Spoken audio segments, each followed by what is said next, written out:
let's go ahead and get started with repetition. So the benefits of repetition is that it is an extremely easy strategy to do, arguably the easiest, because all you are doing is verbatim repeating what the child said, exactly how they said it. It lets the child know that what they're saying has value, it builds relationships and trust, and provides a model, because the more that they hear the correct use of their syntax, their sentence structure, the more likely they are to continue using the correct sentence structure. So if they do say something correct, immediately just repeat that same exact thing so that they understand, oh, hey, like what I said was right because she said the exact same thing, no changes. And it also just increases the amount that you're communicating and interacting with the child, which is always a benefit.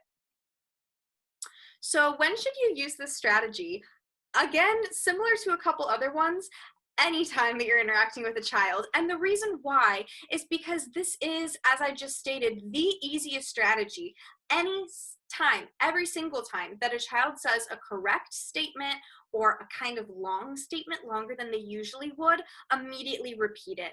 It doesn't even matter if it's your child. If it's a child in the environment that says something correct, repeat it back to them so that the child you're focusing on can hear that and pair that that is the correct statement that they should be making.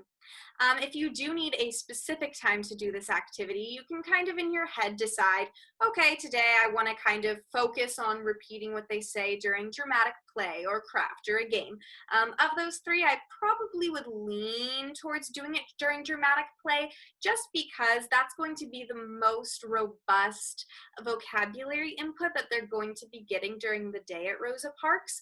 But if you're thinking about this strategy outside of preschool project in the real world, you could use this honestly when you're babysitting, when you're working with a client, especially one with low language or an English language learner that maybe just doesn't know the English syntax or vocabulary yet, so that then they can get that input of, oh, this is the correct order to put this sentence in, and I did it, and she's validating that I did this correct. It makes them feel very good about themselves.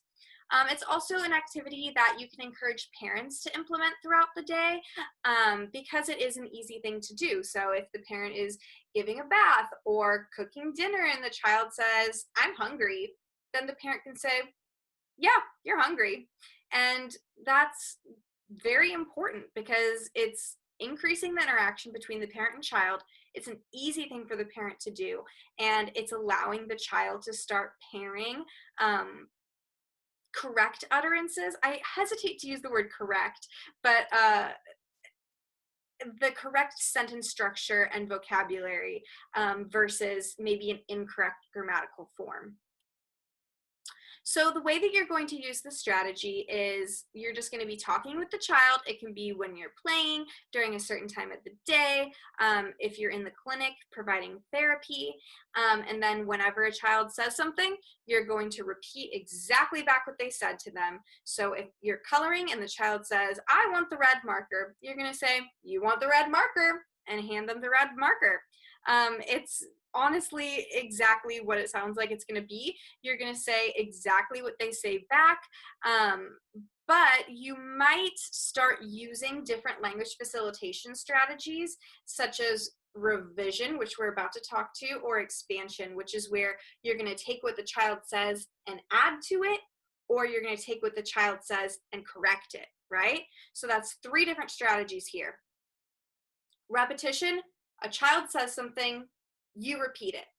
Revision, the child says something, you repeat the correct way to say it. A child says something, and you can expand on it. That's expansion. So you're going to add to what they say. So it all starts from the child's language, these strategies, and it's a really great way to provide language input, provide feedback for the child in a kind way, and help increase your interactions with them. So we've given a couple examples so far, but here are a few more. The child says, I want a cookie. The adult says, you want a cookie. The child says, my turn. The adult says, Yes, your turn. And as I mentioned earlier, this could, if it's in a group setting, you could be repeating that back to a typically developing child, or any child in group therapy that says a correct statement. And it's just going to help your child get more input of the correct grammatical markers of the English language.